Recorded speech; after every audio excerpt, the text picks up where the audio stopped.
Paano nga ba tayo nagpipin ng butterfly design dahil nga marami nag-comment kung paano siya sinisimulan?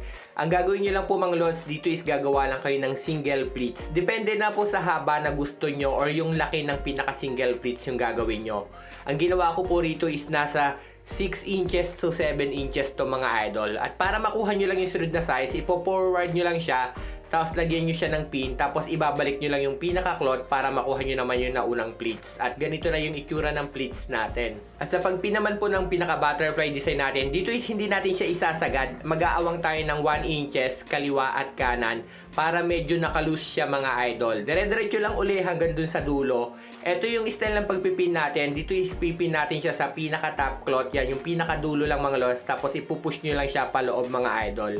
Kaliwa at kanan lang din kagaya ng sabi ko. Medyo maluwag lang para mas maganda yung magiging resulta. At pagkatapos mga lods, dito is popold lang natin na medyo maliliit, sagad hanggang dulo.